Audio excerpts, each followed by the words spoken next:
இருக்கும்போது அத்தீஷ் அவர்கள் என்ன சொல்றாங்க, பழிய ஃபுல்லா ஒருத்தர் மேலேயே தள்ளிடு அப்படின்னு சொல்லிட்டு. அந்த ஒருத்தர் யாரும் இல்ல, நம்ம தான். சோ அப்ப இனிமே அவேர்னஸோட இருந்து நம்ம வந்து ஏன்னா மாஸ்டர்ஸ் தப்பு பண்ணாதவங்க யாராவது இருக்காங்களா? இப்போ நம்ம மத்தவங்களுக்கு சொல்றோம். அவன் அப்படி, இவ இப்படி, அவனுக்கு ரொம்ப கோவம், அவன் அப்படின்னு. நமக்கு இல்லையா கோவம்? நம்ம கிட்ட ஒரு கெட்ட குணம் இல்லையா? நம்ம பக்கம் அப்சர்வ் ஒரு இவ்ளோ கெட்ட குணங்கள் நம்ம கிட்ட இருக்கும். அவ்ளோ வந்து நமக்கே ரீகலெக்ட் பண்ணிப்போம்.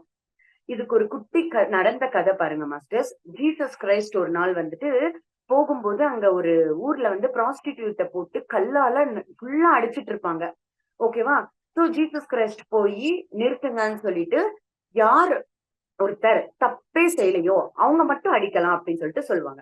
அப்ப என்ன பண்ணுவாங்கன்னா, அந்த ஊர்க்காரங்க எல்லார் கையில இருக்க கல்லையும் கீழ தூக்கி போட்டுடுவாங்க.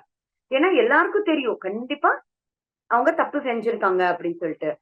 சோ, நம்ம என்ன நெனைக்கிறோம்? மத்தவங்கள சொல்றது கிடையாது. முதல்ல நம்ம என்ன பண்றோம்? அவங்களையே ப்ளேம் பண்ணிட்டு இருக்க கூடாது. அது எல்லாமே இன் டெப்த்தா பார்த்தீங்கன்னா, நம்ம கூட ஏதோ ஒரு சிச்சுவேஷன்ல பண்ணிக்கிட்டு தான் இருப்போம்.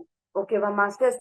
முதல்ல மாஸ்டர்ஸ், ஃபர்ஸ்ட் திங் நான் தப்பு பண்றேன். நான் ப்ளேம் பண்றேன். கரெக்ட் தான் மேம். கரெக்ட் தான். அப்படின்னு நான் ரியலைஸ் ஆகுறேன் பார்த்தீங்களா? எனக்கு நான் ஒத்துக்கிறேன் பார்த்தீங்களா? யார்கிட்டயும் சொல்லிக்க தேவையில்ல.